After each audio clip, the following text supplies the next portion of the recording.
내년에도 고포에 계속 투자해야 하는 이유. 네. 보통은 저포에 사는 겁니다. 저포라는 거는 실적 대비 주가가 들어올라 있다는 거거든요. 그렇죠. 그죠? 네. 외국인들이 1992년에 외국인들에게 한국 시장 들어오면서 외국인들이 저포주를 쓸어 담았습니다. 네. 그러면서 엄청난 수익을 냈는데요.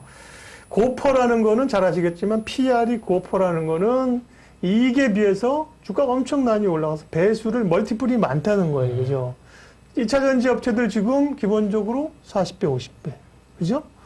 그 다음에, 엔터주들 지난번에 BTS도 얘기했습니다. BTS 이런 것도 지금은 30배인데요. 잘 가면, 엔터 콘텐츠 업체들도 40배, 50배. 바이오는 스치면 100배. 네? 그렇잖아요. 막 100배 이런 것도 있거든요. 그러니까. 계산이 안 되죠, 바로. 그런 고포주를 어떻게 사는데 지금 같은 시대에는 고포주. 그러니까 고포주라는 거 결국 성장주란 얘기죠. 예. 고포주에 내년에도 2021년에도 고포주에 투자해야 된다. 그 이유를 말씀하십시오. 제가 왜 이런 말씀을 드리냐면 지금 주식시장의 성장을 그러니까 올라가는 것을 저는 원인을 경기에 두고 있지 않기 때문에 그렇습니다. 네. 경기에 두고 있지 않고 주가 상승의 근본적인 배경을 이 기술 혁신에 따른 세상의 변화 이런 거를 반영하고 있다라고 좀 보고 있기 때문에 매우 중요한 말씀하셨습니다. 예, 네. 만약에 2021년을 그러니까 내년을 올해까지의 그 혁신 기술의 태동기였다라고 하면 내년에는 앞으로의 세상이 전환되는 큰 변화가 오는 그 전환기의 그 중간 단계라고 보고 있어요. 그러니까 2020년까지는 태동기. 그리고 그 뭐 한 2년 뒤, 3년 뒤 또는 5년 뒤에 다가올 정말 그 변화, 큰 물결의 변화. 이 사이가 내년부터 한 2, 3년은 유지가 된다라고 보고 있거든요. 그렇기 때문에 뭐 쉽게 말씀드리면 뭐 자율주행 같은 것들이 네. 한 5년 뒤면 정말 우리가 눈앞에서 볼 거예요. 눈앞에 보일 거고 진짜 운전 안 해도 되는 시대가 올 거고. 플라잉카. 그렇죠. 플라잉카라든지 뭐 이런 것들이 뭐 2030년 되면 진짜 하늘 위로 날아다닐 수가 있습니다. 이미 기술은 다 개발이 되어 있기 때문에. 그런 정말 우리가 만화에서 영화에서만 보던 일들이 다가오는 그 바로 직전인 시대입니다. 지금이. 그렇기 때문에 기술의 혁신 이런 부분에 대해서 저는 포커스를 맞추고 있기 때문에 앞으로도 계속적으로 고포주에 좀 성장주에 좀 투자를 해야 된다라고 보는 게 더 저는 강조를 드리고 싶고요. 일단은 지금 이제 가장 이제 두려워하는 부분들이 이런 고포주들 같은 경우에는 너무 많이 올랐다는 거잖아요. 그렇죠. 많이 올랐다. 너무 비싼 거 아니냐. 이 부분이 이제 두려운 거거든요. 한마디로 버블이 꼈다는 거잖아요. 버블이 꼈기 때문에 좀 무섭다, 좀 두렵다라고 하는 건데 이 자산 가격이 과거보다 다르게 좀 높은 레벨로 보일 때 우리는 이걸 버블이라고 하잖아요. 자산 가격이 많이 올랐을 때 이걸 버블이라고 하고 이 버블을 걱정하는 이유가 이걸 왜 걱정하냐면 이 버블이라는 가격대가 지속 가능하지 않다는 점이 있거든요. 그렇죠. 유지가 안 된다는 거거든요. 언젠가 터진다는 거거든요. 하지만 두 가지 측면을 본다라고 하면 지금 상황을 좀 해석하는 데 도움이 될 것 같은데 네. 이 버블이라는 것을 봤을 경우에 과연 이게 버블이 터질 것인가 이 부분을 이제 본다라고 하면 첫 번째는 유동성을 한번 봐볼 필요가 있습니다. 유동성을 볼 필요가 있고 두 번째 측면에서는 이 테크 기업들이 가지고 있는 무형 자산을 한번 생각을 해볼 필요가 있어요. 무형 자산. 이 두 가지, 그러니까 유동성과 무형 자산 이 두 가지를 생각을 해본다라고 하면 과연 지금 버블이 터질 때인가 라는 부분이 가늠이 된다라는 거죠. 앞서 말씀을 드리자면 일단은 연준에서 어마어마한 유동성을 풀어냈습니다. 그건 뭐 다들 아시잖아요. 네. 코로나를 극복하기 위해서 상당히 많은 유동성을 좀 풀어냈다는 거. PPT 보여주세요. 네. PPT 보신다라고 하면 연준의 자산 팽창 속도가 어마무시하게 컸습니다. 이게 보시면 노란색으로 되어 있는 이 부분이 코로나를 극복하기 위해서 연준에서 자산 매입을 한 거거든요. 저 앞에 회색은 2008년이겠죠. 이쪽은 2008년도고요. 네. 이때 금융위기가 터졌을 때 자산을 매입했다. 네. 이 말은 시중에 돈을 풀었다는 얘기예요, 한마디로. 돈을 엄청 그때 풀었고요. 그 돈을 사실은 회수를 하면서 건강하게 되는데 그 돈이 회수가 안 된 상태, 팽창인 상태에서 지금 코로나 때문에 완전히 돈이 폭발해서 사실 나중에 이게 굉장히 좀 후유증이 있을 수 있습니다만 팩트는 엄청나게 돈이 풀렸다. 엄청나게 돈이 풀렸다. 네. 이거 비교하시면 돼요. 2008년도에 그 금융위기라는 그 시스템적인 위기가 왔을 때 이만큼 풀었는데 네. 코로나 위기 때는 지금 이만큼이나 풀었습니다. 지금 그러니까. 어마어마하게 눈으로 보기에도 풀었습니다. 3배, 뭐, 네? 두세 배 풀었네. 그렇기 때문에 이 유동성이 정말 많이 풀렸다는 거는 그 누구다 다 인정하는 사실일 텐데요. 그러면 이 연준에서 아까 잠깐 말씀하셨지만 네. 이 유동성을 과연 회수를 할까? 못하죠, 지금. 네. 회수를 과연 할 수 있을까? 지금 못합니다. 지금. 뭐, 공언해 놓고 뭐, 2022년까지는 뭐 지금, 이게 사실 연준이 이런 걸 공언하는 적도 없어요. 거의 공언했거든요, 지금. 네. 그리고 연준이 지금까지 이 자산의 총량을 네. 줄여본 적은 없어요. 잠깐 있습니다. 한 1년 정도는 잠깐 줄인 적이 있는데 정말 의미 있게 팍팍팍 줄여낸, 아까 보셨잖아요. 네. 의미 있게 팍팍팍 줄여낸 적은 없어요. 잠깐 조금씩은 줄인 적은 있습니다. 돈을 회수한 적은 있는데 네. 이럴 때 잠깐 이거 뭐 한 3, 4개월 되려나요? 이때 뭐 한두 달 되려나요? 잠깐 수는 줄인 적이 있습니다. 하지만 이 총량 자체를 화끈하게 훅훅 줄인 적은 없습니다. 지금까지.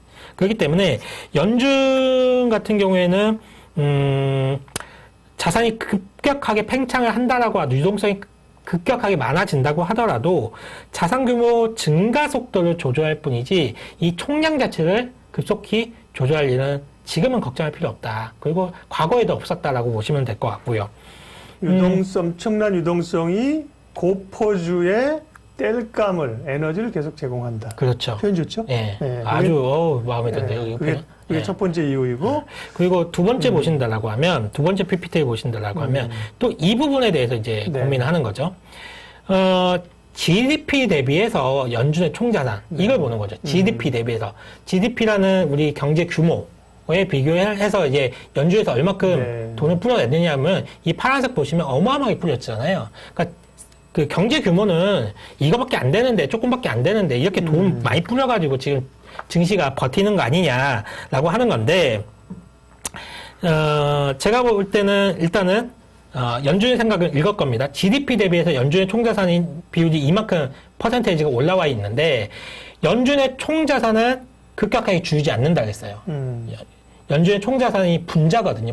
분자에 들어갈 텐데 연준의 총자산은 급격하게 줄어들 리 없다라고 하면 이 비율을 떨어뜨리려면 결국은 GDP를 올려야 됩니다. 그렇잖아요. GDP가 올라가면 이 비율 자체는 자연적으로 떨어지게 될 거잖아요. 그렇기 때문에 GDP를 올릴 때까지 GDP가 올라오는 순간까지 연준에서는 총자산을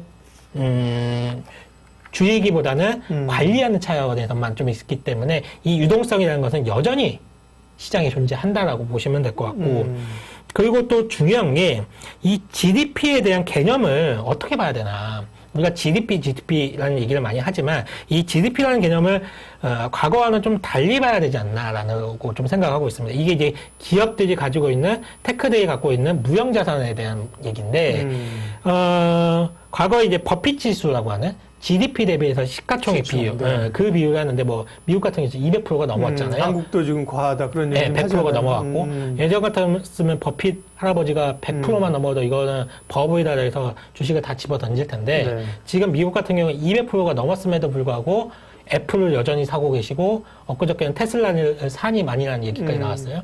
이거 왜 그러냐면 과거에 계산했던 GDP 계산에서 이 자본의 통계, 그러니까 토지, 노동, 이런 유형자산 같은 거는 계산이 되지만 무형자산, 그러니까 뭐 소프트웨어라든지 플랫폼의 가치, 그렇지, R&D라든지 지적재산권이라든지 이런 무형자산의 가치는 이 GDP의 계산에 제대로 평가를 못하고 있다는 거예요, 지금은. 그렇죠. 네. 네. 그리고 이런 무형자산의 중요성이 점점 증가하고 있습니다. 보시면 잠깐 왔다 갔다 해서 죄송한데요. 네.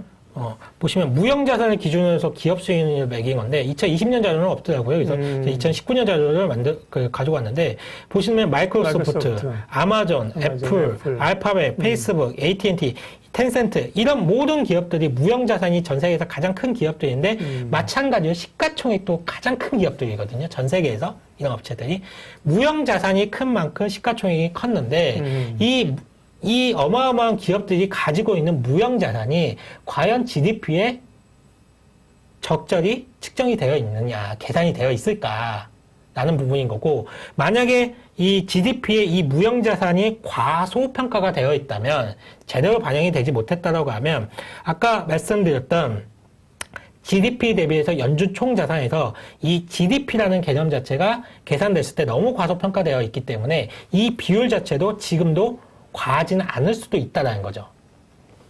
좀 어려울 수가 있는데 혹시 이해가 가실지 모르겠네요. 그 시청자분들께서 혹시 질문 있으시면 중간중간에 한번 말씀해 주세요. 네.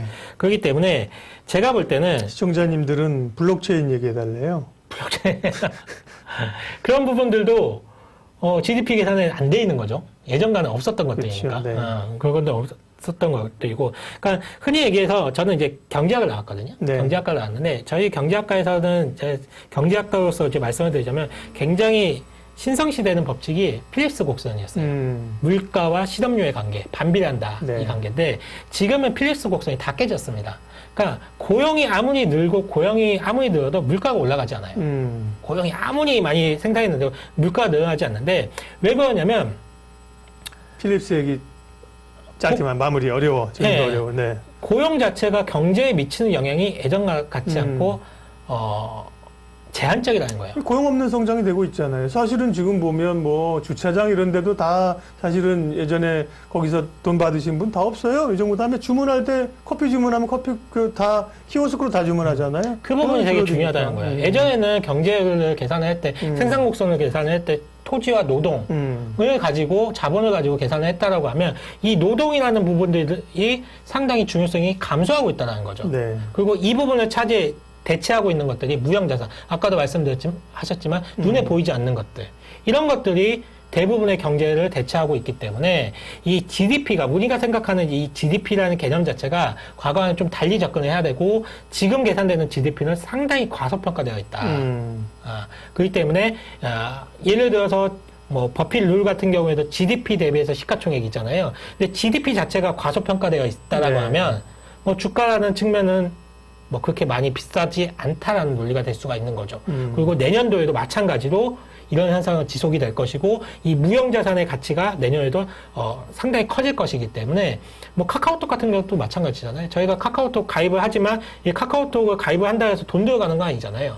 하지만 거기서 그 파생되는 데이터의 빅데이터의 그런 파급 효과는 뭐 눈으로 계산이 안 되지만 분명히 경제적 파급 효과는 네. 굉장히 큰 거거든요. 이런 부분들을 감안을 한다라고 하면 계속적으로 성장주에 계속 투자를 해야 된다라고 보고 있는 거죠. 네. GDP라는 게 국내 총생산이잖아요. GDP 자체는 GDP 통계에 대한 그 GDP가 현실 경제를 반영하지 못한다는 얘기는 오래됐어요. 그래서 지금 계속해서 다른 어떤 그 지표를 만들려고 하고 있는데 쉽지 않은 거죠. GDP가 만들어낸 총생산물의 가치니까 뭐 자산, 특별히 이런 무형자산 당연히 안 들어가 있죠. 재무제표에나 들어가 있는 건데 그런 점에서 지금 아까 보여주신 기업들이 그런 무형자산을 많이 가지고 있고 그게 소위 지금 얘기하는 플랫폼 경제잖아요. 플랫폼. 그렇죠. 네. 그러니까 많은 네트워크와 이 데이터 이걸 통해서 수입을 계속 창출해내는 거잖아요. 그죠? 그런 기업. 그래서 고포주에 계속 투자해야 된다. 그러면 성장주에 계속 투자를 해야 된다. 시장 에너지가 계속 자금이 공급된다는 거예요. 그러면 이제 특별히 좀 그런 섹터들은 그럼 어떤 카카오나 네이버 같은 인터넷 업체 뭐 이런 쪽인가요? 대표적인 뭐 게? 그런 앞서 말씀드렸던 2차 전지 업체들도 그런 업체들이 될 수가 있을 거고요. 왜냐면 지금 그 고퍼라고 얘기를 하면 항상 뭐 눈에 보이는 숫자를 가지고 얘기를 하잖아요. 비싸다, 싸다라고 하는데 우리가 보는 눈에 보이는 숫자보다 더 큰 무언가가 있다라는 게 고퍼주들의 그 실상이거든요. 네. 그러면 그렇게 본다라고 하면 2차 전지 업체들 같은 경우에 이 배터리를 잘 만들어내서 전기차가 다니고 이 전기차가 만들어진다라고 하면 자율주행이 된다는 거거든요. 이 자율주행이 된다라고 하면 우리가 자율주행을 얻을 수 있는 편익들이 얼마나 많습니까? 차 안에서 운전 안 하고 물론 다른 일도 할 수가 있는 거고 이런 것들이 파급 효과가 상당히 크다는 거죠. 1월에 오실 때 자율주행 얘기 좀 다음에 언제 한번 해줘요. 제가 이쪽을 상당히 많이 공부를 하고 있는데 네. 어려워요. 네. 왜냐면 국내 업체들이 너무 없어요. 맞아요. 그게 이제 네. 딜레마이긴 한데요. 뭔가 짜고 짜는데 그러니까 굉장히 작은 업체들이긴 한데 어쨌든 우리가 얘기할 주제 가운데 하나로 좀 올려놓아 보자고요. 네. 그래서 어쨌든 올해 엄청난 고포주들이 올해 사실 성장했던 게 보면 대표적인 게 이들은 BBI잖아요. 그죠? 그렇죠. 분명 배터리, 바이오, 인터넷, 뭐 게임. 그런 업체들이 내년 시장에도 여전히 주도를 할 겁니다. 네. 다 고포주들이잖아요, 그죠? 여전히 주도를 할 거고, 왜냐면 뭐 이 시장의 상승이 경기가 좋아지면서 올라오는 상승이 아니기 때문에. 네. 그렇기 때문에 새로운 시대, 유동성과 저금리. 그렇죠. 네. 새로운 시대를 맞이하는 종목들, 그 초입기에 있는 회사들이 내년도에도 여전히 시장을 주도할 가능성이 높고, 알겠습니다. 그 안에서 종목들을 좀 찾아봐야 될 것 같습니다. 네. 그 다음에 아까 PER 볼 때 중요한 PER 보는 방법이 많아요. 이제 보통 근데 이 지표상에 여러분들 HTS에 나오는 거는 최근까지의 실적. 뭐, 부지런하지 않은 데는 지난 2019년 연말 실적하는 데도 있고요. 그나마 이제 최근 실적이라는 게 3분기까지 실적을 반영할 수 있는데 지나간 실적은 지나간 것은 지나간 대로 별 의미가 없고 투자는 미래를 상대하는 게임이기 때문에요. 미래 이익을 얼마나 벌어들이느냐가 중요하기 때문에 선행퍼, 미래퍼를 봐야 돼요. 그래서 그 참고하시고요. 제가 이제 보면 BBIG 얘기했는데 여기 HTS는 PER 나와 있는 거 보실래요? 삼성 SDI 205배, 삼성 바이오로스 153, 네, 셀트리온 95, LG화학 75, 네이버 56. 뭐 스치면 80배, 90배야. 200배짜리도 있어. 1000배짜리도 있어서 옛날에 뭐 했었죠? 그 제약회사? 어쨌든 간에 이제 HLB 뭐 이런 회사들이요? 어쨌든 기억 안 난다. 어쨌든 뭐 100배, 200배 안 하는데 기본적으로 고포라는 걸 인식은 해야 되지만 지금 이 PER을 뭘 기준으로 하냐를 잘 따져보셔야 되고요. 그러니까 그 펄을 계산할 때 그 펄을 계산하는 방식이 예전하고 지금하고 좀 달라져야 된다 이 말이에요. 제가 볼 때. 맞아요. 그 무형자산이라는 부분들이 가치가 인정되면 그런 것들이 계산이 된다라고 하면 지금 말하고 있는 그 고퍼주들이 네. 고퍼가 아니라 저퍼일 수도 있습니다. 네, 맞아요. 이모션님. 제가 깜빡깜빡할 때마다 이모션님이 계속 알려주시는 우리 반장님이신데, 신풍제약. 신풍제약 지난번에 처음. 근데 그런 건 약간 좀 지금 얘기하는 건 좀 다를 수는 있어요. 그죠? 성장성을 머금고, 퍼가 우리가 상식적으로 생각할 수 있는 수준의 굉장히 고퍼를 얘기해야지. 뭐 지금, 70배, 60배 이런 건 정당화될 수 있다는 거잖아요. 이익이 그렇게 늘어나면 50배짜리. 근데 이거 신풍제약 같은 경우는 신풍제약 비난하는 게 아니라 이런 거는 뭐 약간 완전히 그 평균값에서 완전히 극단값이잖아요. 극단값. 그렇죠? 그런 것들은 제외해야 하는 게 맞는 것 같고요. 네. 자, 오늘, 한상혁 과장님과 함께 지난번에 풍수태에 이어서 2차 전지 얘기했고, 2차 전지, 숨겨진 유망주 얘기했습니다. 두 번째로는 2021년에도 고포주에 투자해야 되는 이유를 얘기했습니다. 주제 하나가 더 있는데 새해 증시 흐름과 그에 따른 맞춤 투자 전략은 오늘 안 하겠습니다. 왜? 지금 학생들이 피곤해요. 지금 이게 시간이 너무 길면 우리 한 과장님을 또 안 만날 게 아니니까 하나씩 또 남겨두네. 여기는 종목 얘기는 없잖아. 종목 얘기는 없어요. 없죠? 네, 종목 얘기 종목은 제가 앞서 진짜 네. 주옥 같은 종목들 다 드린 겁니다. 네. 그 지난번 시간에도 뭐 풍력과 관련된 종목들, 수소와 관련된 종목들, 태양광과 관련된 종목들 정말 내년도에 그 종목들만 매매하신다고 맞아요. 하더라도 네네. 정말 큰 수익을 얻으실 거예요. 네, 그게 궁금하신 분들은 지난번에 한상혁 과장님과 한 그 친환경 풍수태 특집을 한번 VOD를 다시 봐주시고요. 아쉬움이 있어야지. 그 다음에 또 새해 뵐 거니까 2주에 한 번씩 한상혁 과장님이 오시니까요. 또 다음번 오실 때 새해 또 이제 새술은 새부대, 새해 공략할 만한 전략과 종목들은 새해 하시도록 하자고요. 네.